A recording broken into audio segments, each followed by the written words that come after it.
Dr. Jerry, you got the whole world waiting. Been ready for you to start the conversation. Your point of view, it got the haters confused. Leave it up to you to bring us all the good news.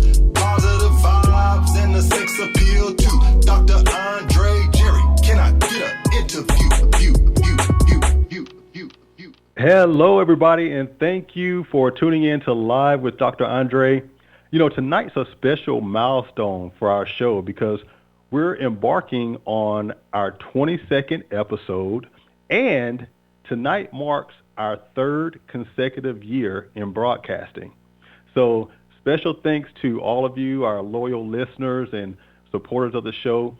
On behalf of the Artist First Radio Network, I sincerely appreciate your listenership. Hey, so for tonight's show, we're going to talk about politics and pop culture. As we approach the 2024 presidential election, we're seeing sort of the convergence of these two worlds in ways that we really haven't seen before. For our listeners who may not really be dialed into politics, I encourage you to hang in there with us, you know, as we work through some of these political topics, because there's an old saying, all politics are personal.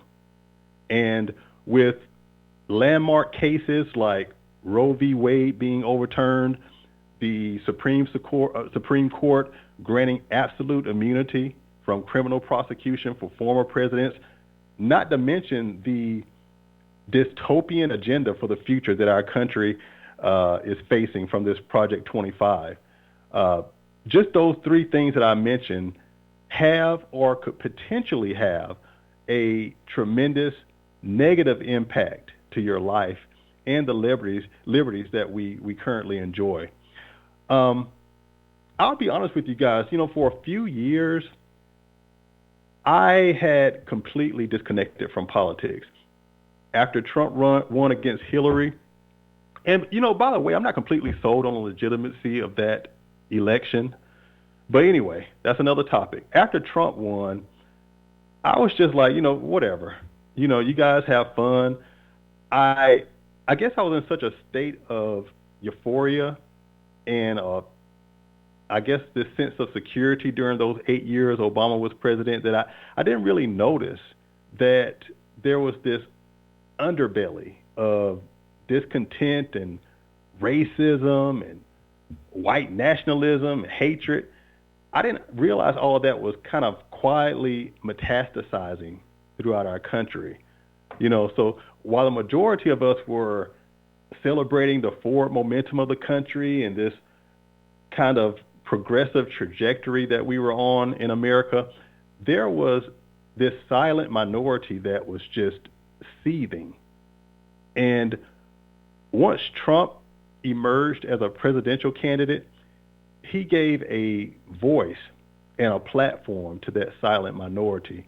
And they are not so silent anymore.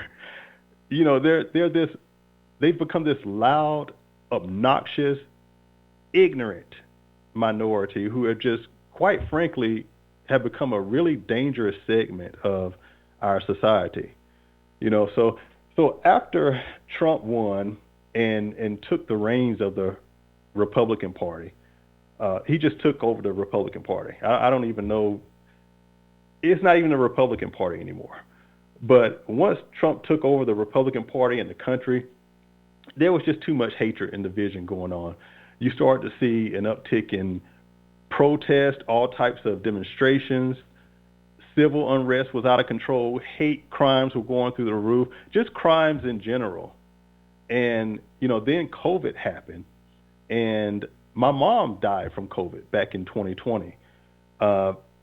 She was unfortunately, one of the millions of unnecessary casualties of that pandemic, which, by the way, was utterly mishandled by the Trump administration, utterly mishandled. Given the state of chaos that we were in during those 4 years, I really don't blame myself or anyone else for that matter for disconnecting from politics. You know, trust me, I get it. I get it and I understand. But now that we're potentially facing another Trump presidency, now is not the time to be disenfranchised or completely aloof to what's happening. We have an opportunity before us to elect Kamala Harris, who is a dedicated public servant. She has a proven track record of working hard to improve the lives of her constituents. And I know I sound like a campaign commercial. I promise I'm not a surrogate of the campaign, but I am supporting her. I'm proudly supporting her for president, not because she's black, not because she's Indian, not because she's a woman, all of that, not because of the historic nature of her presidency, but because she's competent. Okay? She's educated, she's accomplished, she's progressive and not regressive. She has gravitas, and most importantly, she has the temperance to be president of the United States, unlike her opponent. So that's who I'm supporting in this election, and I'll use my platform to advocate for her and do whatever I can within my power to influence and make sure that she is elected. Just like the other side is loud and proud for who their candidate is, I'm going to be loud and proud for mine. So with that being said, we can talk about the 2024 presidential election. Okay, so we'll start with the Democratic National Convention. Did you guys take a look at that? Did you watch any of that event? If you did, I'm sure you'll agree that the energy was really crazy. It was wonderful, especially day 2 when they did the roll call, and we'll get more into that later. But it was a really fun, energetic convention. I was pleasantly surprised. Now, I'll admit, for day 1, they got off to sort of a slow start. You know, at first I was like, okay, what is this? We can't follow the Republican National Convention with this. This is not going to work. But it started to pick up as, the night progressed. My only feedback would be that the headlining speakers were scheduled too late in the evening, especially for those of us who are on the West Coast. I was struggling myself to stay awake to see some of the headliners. But other than that, it pretty much was a slam dunk for Democrats. I mean, they understood the assignment, and, for the first time in a really long time, I can say that I'm very proud of the Dems. So I don't really consider myself a Democrat or Republican. I've voted in both primaries. I've voted in Democratic primaries, Republican primaries. I vote based on the candidate, based on their platform. It just depends on what ideals they're putting forth. I'm not really a party guy. I'm not going to just vote down Democratic lines or Republican lines. I really do take a look at the platform. And I'll be honest. Sometimes I do vote based on race.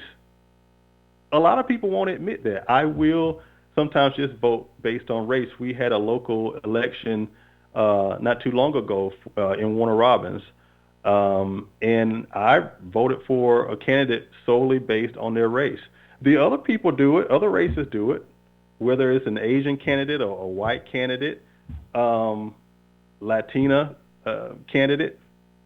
Other people do it too. It's just, it only seems to be a problem when black people do it, But yeah, we've been locked out of so many segments of society on certain things that, yeah, sometimes I just, I got you, brother. I'm going to vote for you. If they're a complete fool and inept for, the seat, I'm just not going to throw my support behind them in that case. But yeah, if they're competent and, they don't have to have the most glamorous yard signs or, the most polished website, but, if they're campaigning in earnest and have great intentions, yeah, I'll give you my vote just because you're a brother or a sister. Sure will. And a lot of people don't know this about me, but I ran for office back in 2008. It seems so long ago. God, it seems so long ago. But I ran for state senate in Atlanta. I moved to Atlanta in late 2006, early 2007, and ended up getting, turned on to politics. I remember going to a neighborhood meeting with someone I was dating at the time, and the local state senator had came to speak to members of the neighborhood association.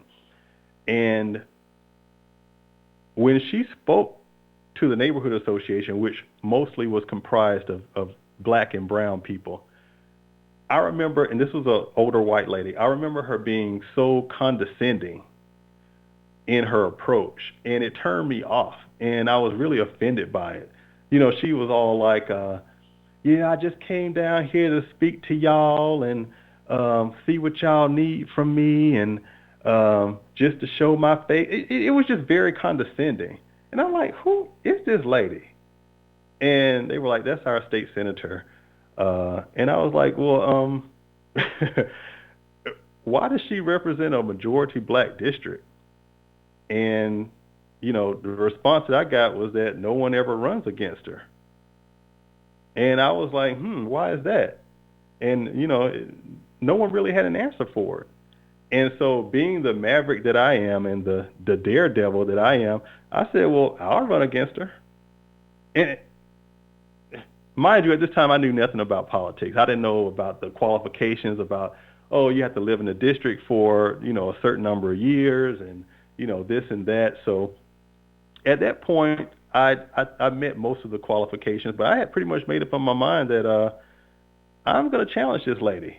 Yeah, it's state senator. That's a big seat. Most people start with something like city council or something like that, but the lady offended me. I just did not like how she was talking to my people.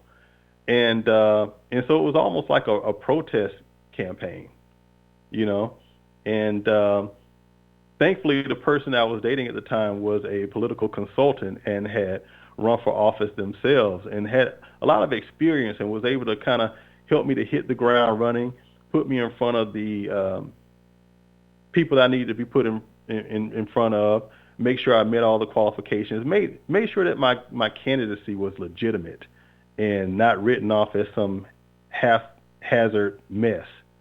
So I ran a really great campaign.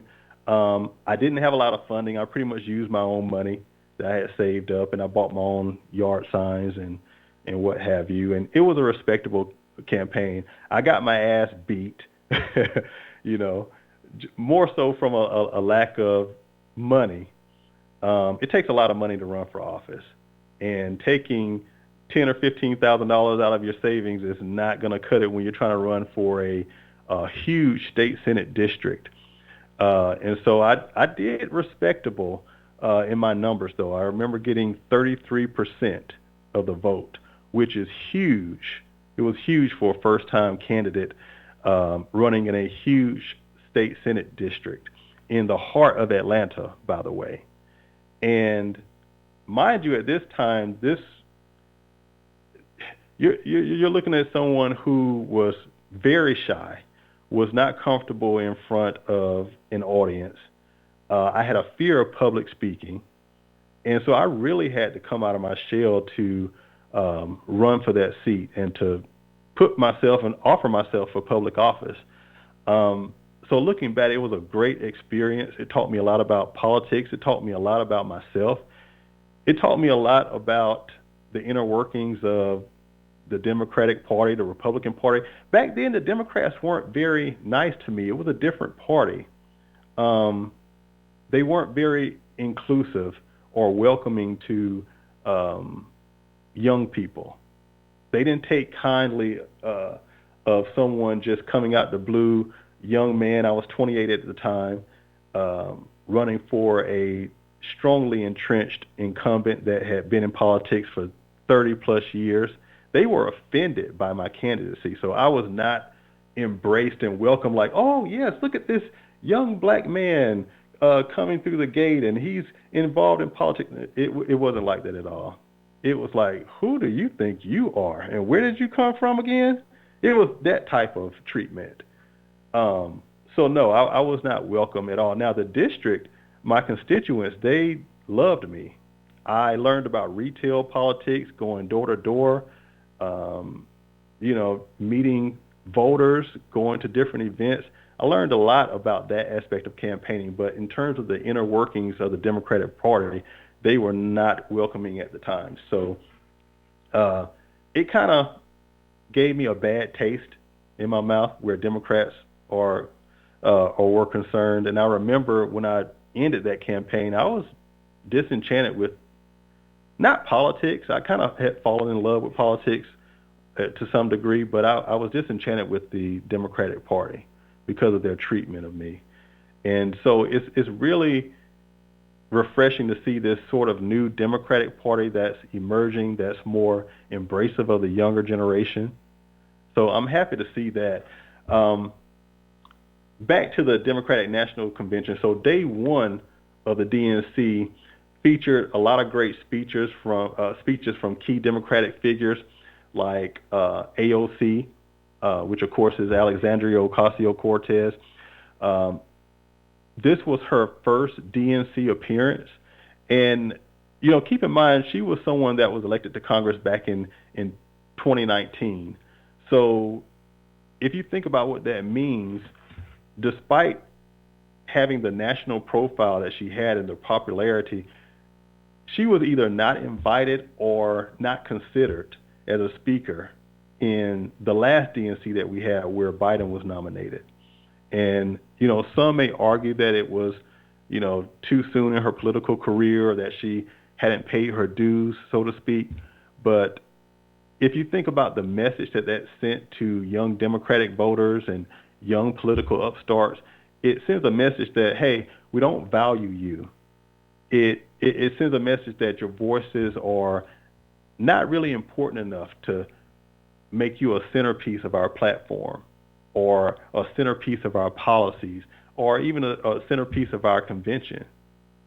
And then so many people wonder why we end up having voter participation among millennials and Gen Zers that were not great. They were abysmal, especially during the last presidential election, because people weren't speaking their language. They didn't feel as though they had a seat at the table.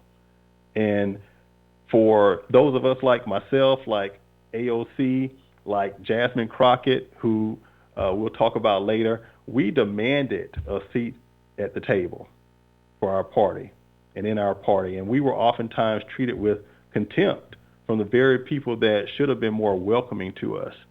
We got a lot of resistance or this attitude that we hadn't earned a seat at the table.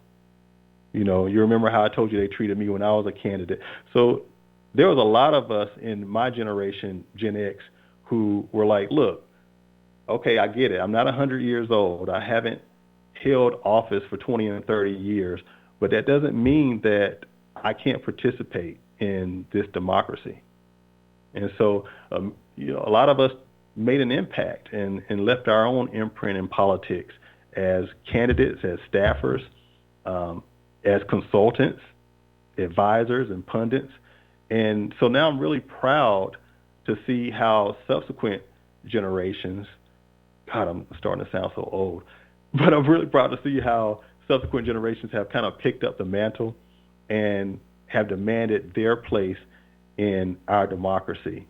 The AOC, the Jasmine Crockett's, and other young leaders in Congress and Senate who are blazing their own trails. So anyway, let's get back on track and talk about some of the more notable speeches from day one.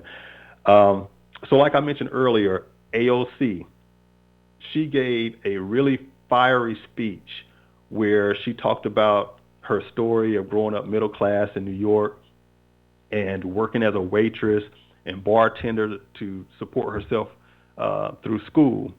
And she tied her story to that of Kamala and her running mate, Tim Walz, who both grew up in middle class environments. And what I like about them is that they understand issues that are facing working class Americans.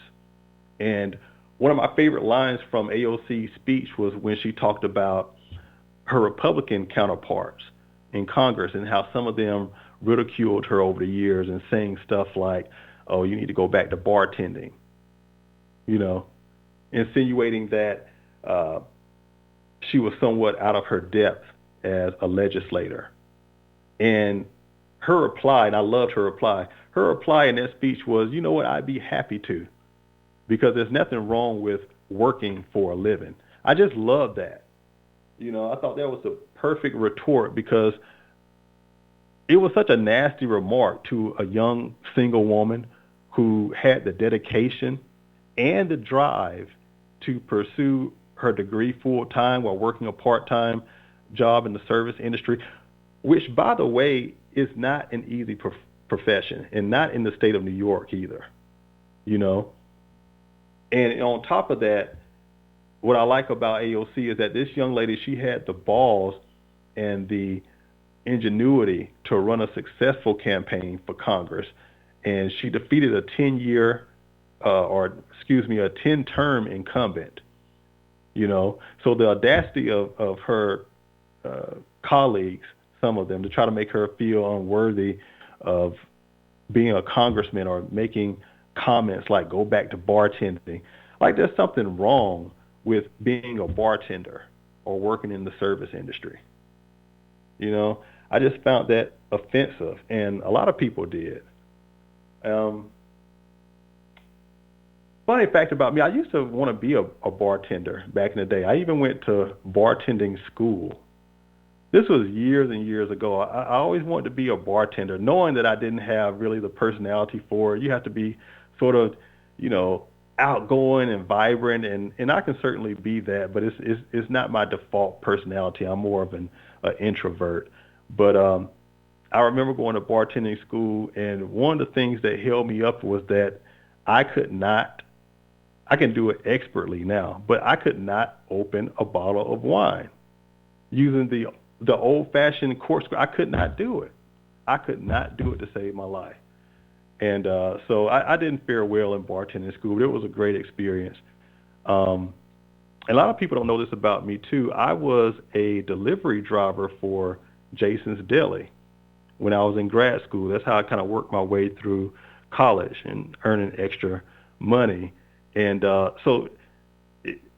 when people make comments like that, like they did to AOC about, go back to bartending or something like that, that it just really is a horrible thing to say to someone, and I took great offense to it. She's more than capable. She has a lot to bring to the table. She has a lot to bring to the Democratic Party, and I applaud her with a great, great, great speech. Another notable speaker in day one of the DNC was Representative Jasmine Crockett.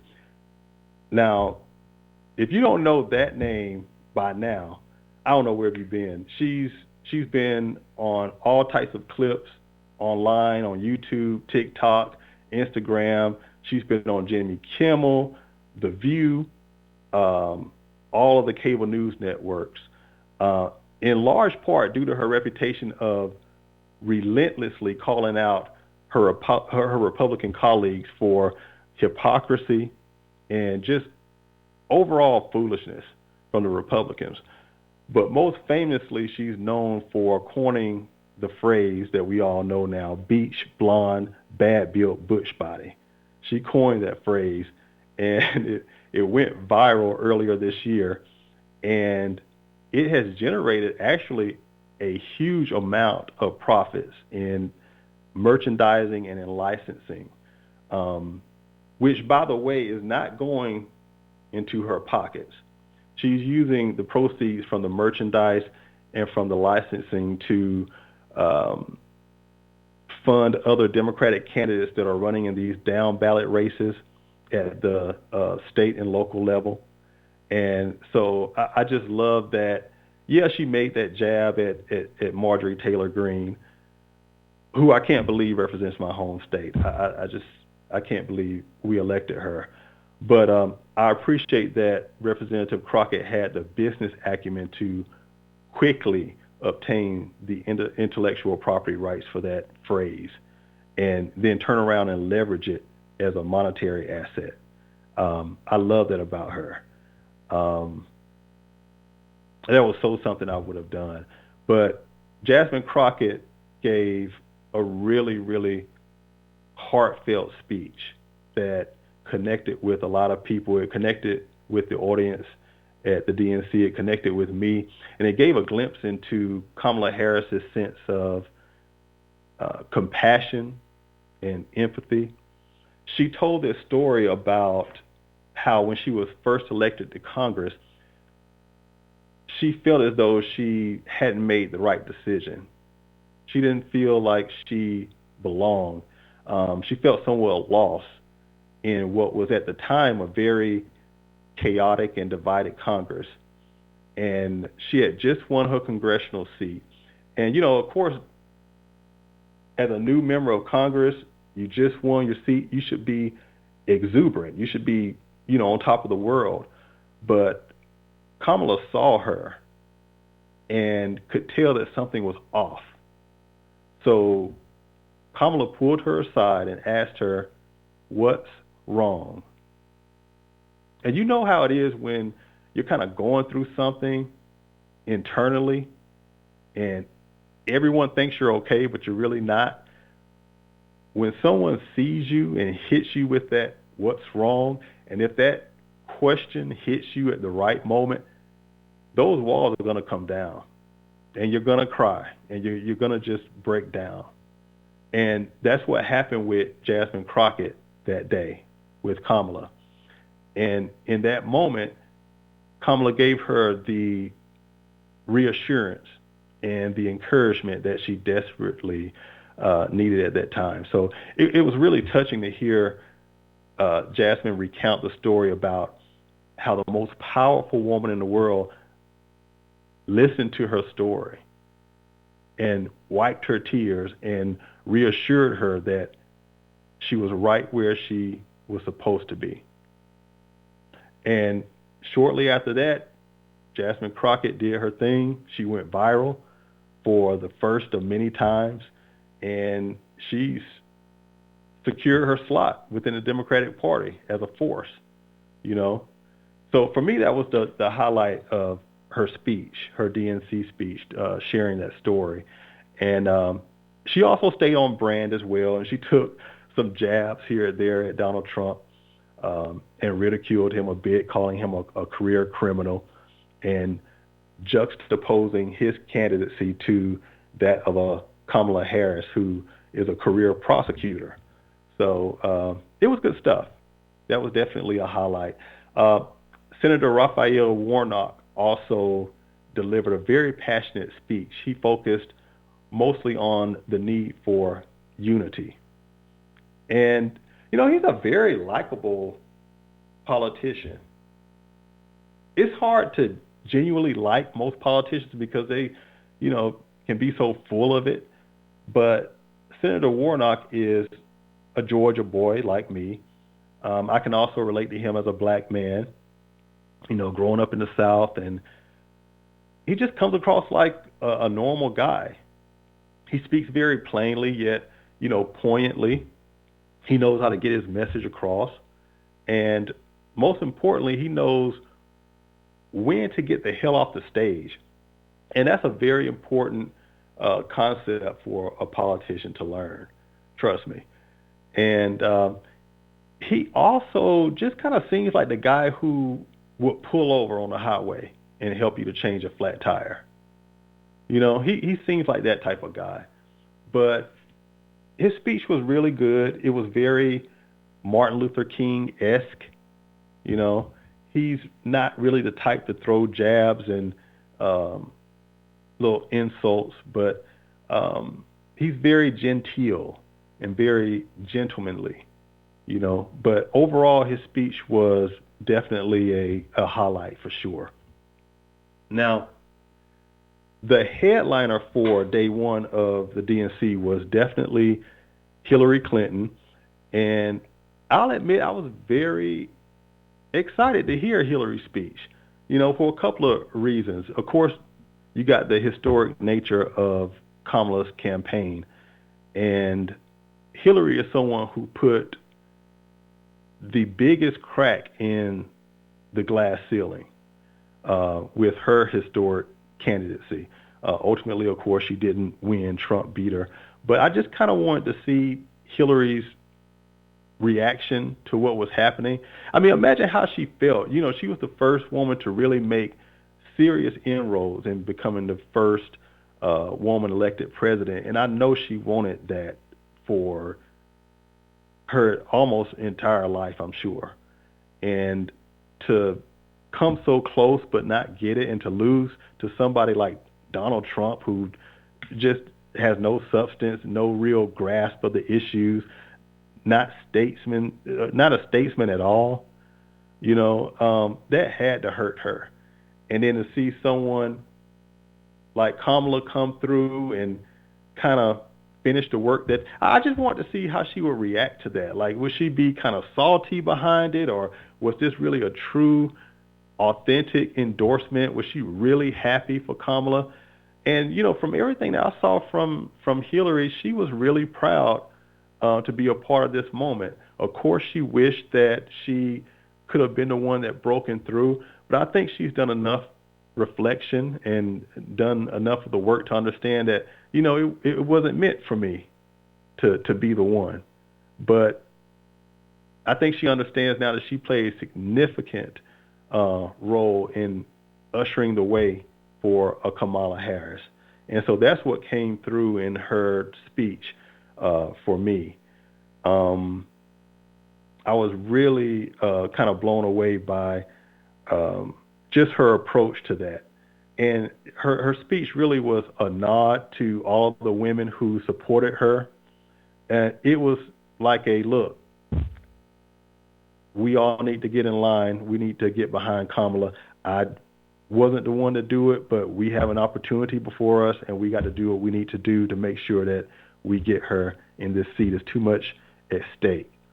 And so her speech was really, really good. And I think she was the one to set the tone for the DNC. So I'm glad that they put her as the headliner for day one, because it set the tone, because she was the one that became so close in years prior. She was the best one to deliver the message to let's all get behind Kamala. And she took her own little jabs at Trump, which was entertaining. At one point when she was talking, the crowd was chanting "Lock him up." They were chanting a lot of things, throughout all the days of the convention, but they were chanting "Lock him up, lock him up." And normally what you would expect is acknowledge the crowd and but kind of pivot and move on and not indulge in those chants. But Hillary let them chant it for a good while, and you could tell she was enjoying it. And she had this smile on her face, like, yeah, that's right, lock his ass up. And so it kind of humanized her for me, because I was not really a Hillary person. I kind of associated her with, she was like the national version of the candidate that I was running against in when I ran for the state senate in 2008. She was like the national version of Nan Orrock.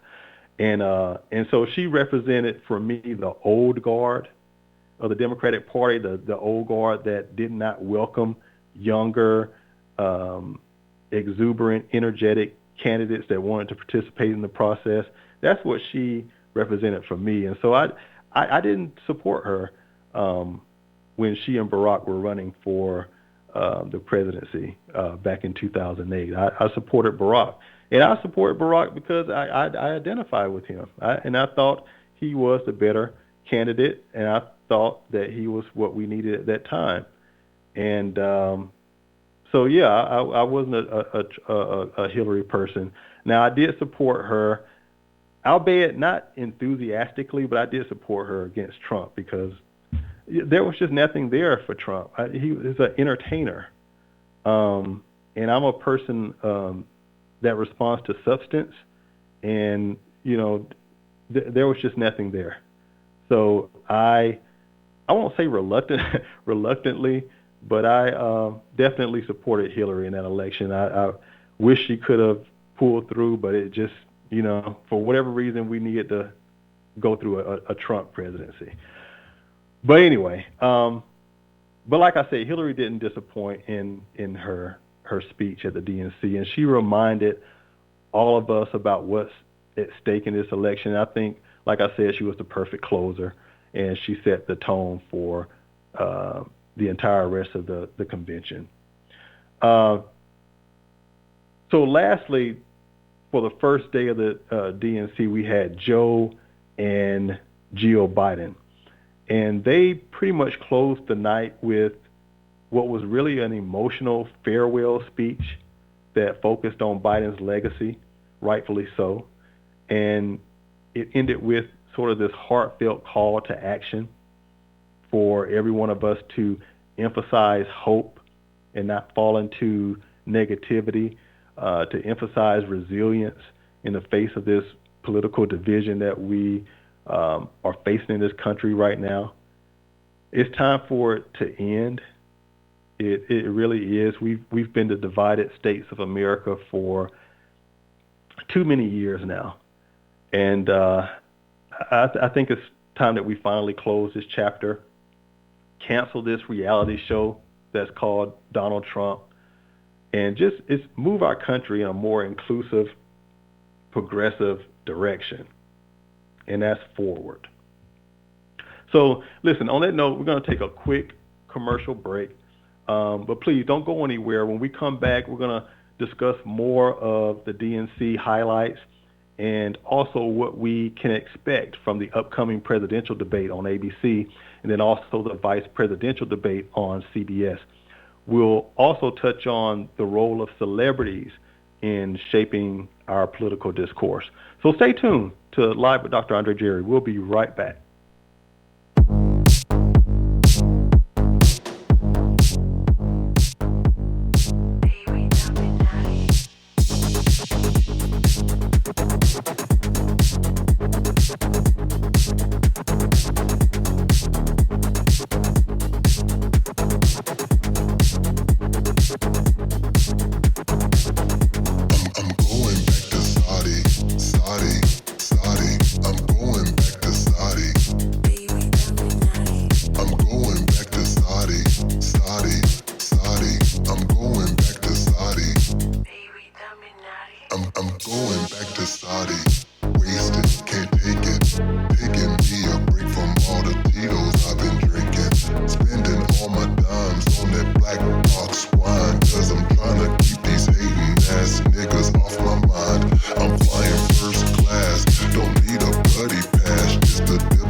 Might show my camel toe. I'm going back to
I'm going back to Saudi, wasted, can't take it. Taking me a break from all the Tito's I've been drinking. Spending all my dimes on that black box wine. Cause I'm trying to keep these hating ass niggas off my mind. I'm flying first class, don't need a buddy pass. Just a diplomatic passport to get me through the airport. I'm chilling at the lounge, they never keep me waiting. Keep pouring them drinks till I reach my destination. I'm going back to Saudi, Saudi, Saudi. I'm going back to Saudi. I'm going back to Saudi, Saudi, Saudi. I'm going back to Saudi. I'm going back to Saudi. It's like my second home. The Arabs are exotic. I can't leave them alone. They like the taste of chocolate, sexy, erotic.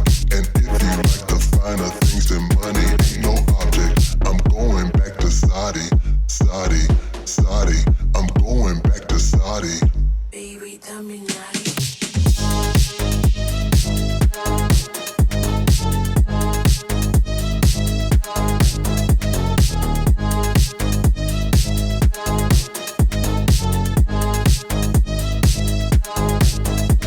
I'm going back to Saudi, just in the nick of time.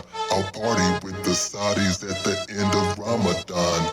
And when they on that shisha, it's nice to meet ya. So let's go do our thing while we sip Saudi champagne. I'm going back to Saudi, Saudi, Saudi. I'm going back to Saudi. Baby, dominati.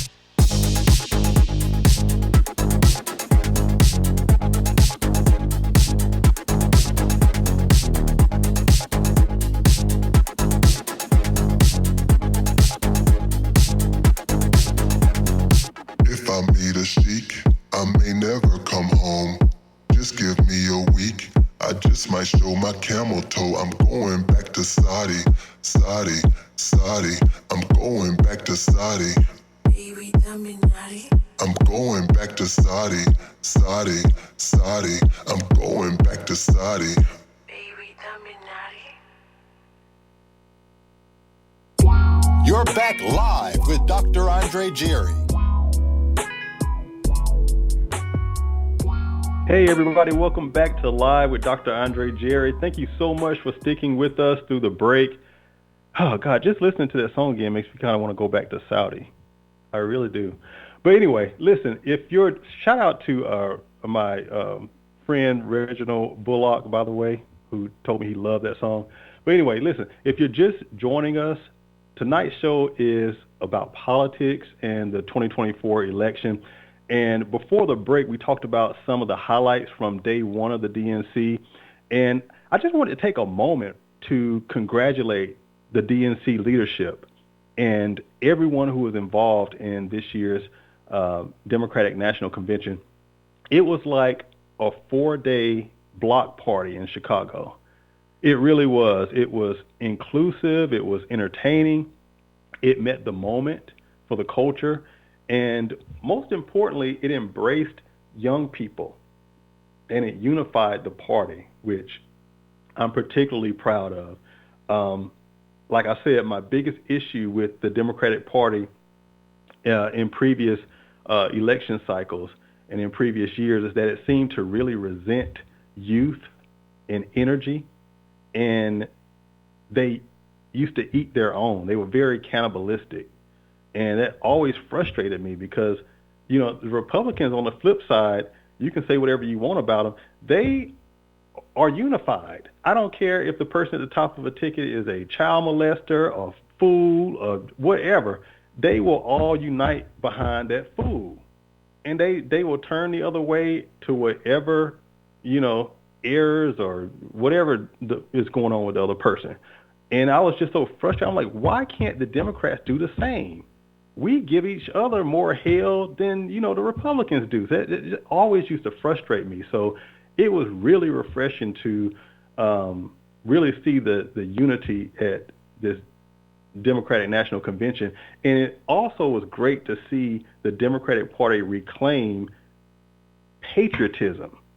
I have been so sick of this fake patriotism that's been going on for the past, 8 years or so, really is white nationalism masquerading as patriotism. It's so disingenuous and was so stupid. And I was just really happy to see how there were so many American flags at the DNC, how the overall theme was freedom, unity, patriotism. We kind of took back that word because the Republicans just kind of took it and just kind of bastardized it. It was really horrible to watch. But yeah, DNC leadership, you guys did a great job. And considering you had to quickly pivot from your original programming that more so centered around a Biden candidacy, you guys did a really great job. Okay, so what were some of the other highlights from the DNC that stood out? Night one was great. Night two was a different type of vibe. We saw a modern twist on the traditional roll call. So the roll call is basically, it's traditionally the most boring part of both conventions, the Republican and the Democratic. They go through each of the states and, their attendees and delegates have to, Wisconsin, what say you? And it's just long, you know how many states we have. It just takes forever. It's boring. But I love how the Democrats put this modern twist on it. It was curated by DJ Cassidy, which a lot of people I know, Reggie, I know you know who DJ Cassidy is, but that's the DJ, the famous young DJ that got us all through the pandemic when we were locked in the house for 2 years. But he curated that whole roll call and was like the maestro of it. And he created sort of this celebratory atmosphere for, like I said, what's typically known as the most boring part of the convention. And so as they went through each state's roll call, each state has its own song. I can't remember the song for all of the states, of course, but some of the ones that stood out, California had California Love by Tupac, which really got the crowd going. Georgia, I was really proud of Georgia. I think our song was, what was it? I know they brought out Lil Jon, and I can't remember the exact name of the song, but it changed the whole vibe. Georgia really represented during the roll call. I don't know why I can't think of the name of the song that they presented for us, but it was just a really different spin on the roll call. And I know that the Republicans are going to bite this the next time. I know they are. But I think that we're going to see more music infused in the roll calls moving forward, because it really was a new and different way to approach that aspect of the convention. So shout out to DJ Cassidy on that, did an excellent job. There were also performances by Patti LaBelle. I love Patti LaBelle. Common was also a performer. And so it was really great to hear from these two and to see these two be part of the convention. It added a layer of emotion and inspiration. Patti did her song, Turn Down for What? Thank you, Reggie. Turn Down for What was the song that was the the theme for Georgia's roll call. Thank you, Reggie. But yeah, Patti LaBelle and Common, they added some layers of emotion and inspiration to the DNC. Patti performed her song, You Are My Friend, and the song was a backdrop to a lot of people that have lost their lives over the years. And so it was a bit of a tribute. Common was reaching more for the Gen X, Millennial, Gen Z audience, and I saw where the crowd was really responsive to that. So they infused a lot of aspects that catered to different audiences, and I really appreciated that. Of course, the headlining act for night two were the speeches from Michelle and Barack Obama. They always give unforgettable speeches. Michelle was more. She gave us more of that, that mom speech that, hey, look, we got a lot of work to do. This is not going to be easy. Da da da da da. She kind of laid out what our charge was, and she threw a little jabs and red meat out there for the base. And that's something that I appreciate too, because traditionally Michelle and Barack, they're very serious. Of course, Barack is going to have his speeches that are in more of his charismatic style, and he's a little bit more lighthearted than Michelle, and Michelle is more serious. But I like the jabs that she took at Trump. She made the comment about who's going to tell Trump that this job that he is applying for is one of these black jobs, So just little jabs like that. We don't really want to hear this when they go low, we go high. We don't want to hear that right now. The Republicans have been acting a fool for years. They just have. And to say they go below the belt is just not even an accurate description. And so there are some times where, you're going to have to take the high road, but we're not at a high road moment right now. Sometimes you got to get in the dirt and fight just as dirty as your opponent is fighting. So I appreciate that people in their speeches are taking jabs and making little digs about how weird J.D. Vance is and, how Donald Trump is obsessed with crowd size and all of that. That type of stuff energizes the base. You have to give your base something to laugh at and to be energized about. And when you're being poked fun of, repeatedly, like the Republicans have been doing on their side towards the Democratic side, don't want to take the high road. Sometimes we want to make our little ugly remarks too. So I'm glad that we're doing more of that, But Michelle and Barack gave wonderful speeches. It was kind of the cap to the second night of the DNC and kind of got us energized for the remaining 2 days. And, I'm not going to go through all of the days and the different speeches, but there were a lot of keynote speakers that really left an impression. Hakeem Jeffries, who's a dynamic speaker and hopefully the next majority leader of our House, he gave a great speech, and he threw some of that red meat out there too. You may have seen clips from his speech where he referenced or likened Donald Trump to a boyfriend who just won't go away, who's trying to get back with you. And he gave that one-liner of, bro, we broke up with you for a reason, And so it's just little stuff like that that really gets the base excited and get them to laugh a little bit and break the monotony of just a overly serious speech. We know this is a serious time. We know there's a lot on the line, but there's room for humor. They also brought out Republicans for Kamala. Some notable Republicans came out, and it's not easy for these Republicans to come out against Trump. It's not. Trump is a very vindictive person. He's the type of person that if you work against him, he'll get revenge on you, and he'll run people against you, or just flat out have people try to assassinate you, so to speak.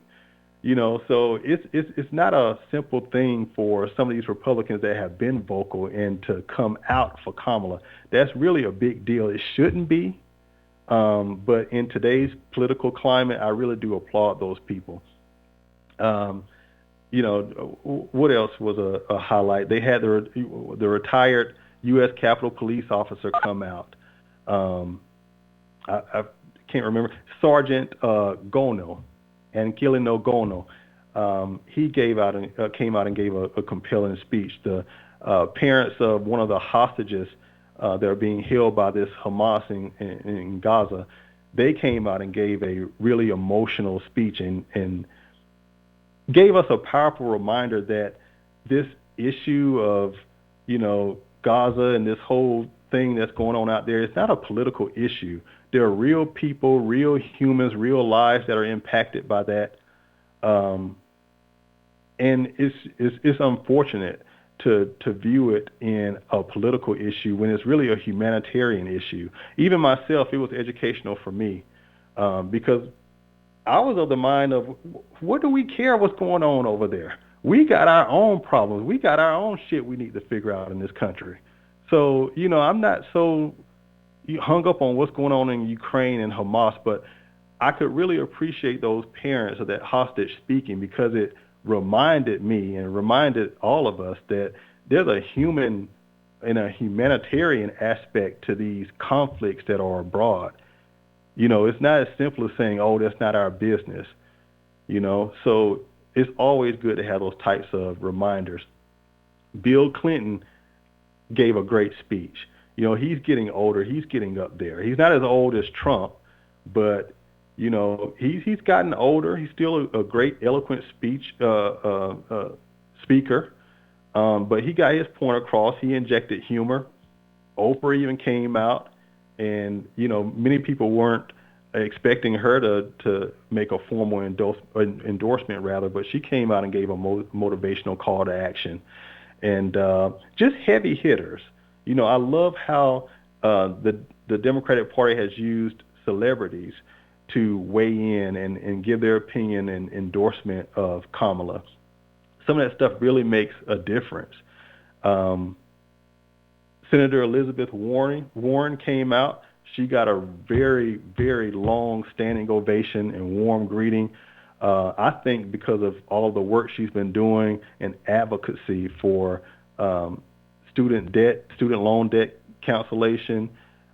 She's really been championing that for many years, and has been a progressive voice in the Senate, a much-needed progressive voice in the Senate for a lot of years. And so I just think that warm, long ovation that she got was just a thank you to her and for all of her work. And let's not forget, she ran for office too. She ran for president.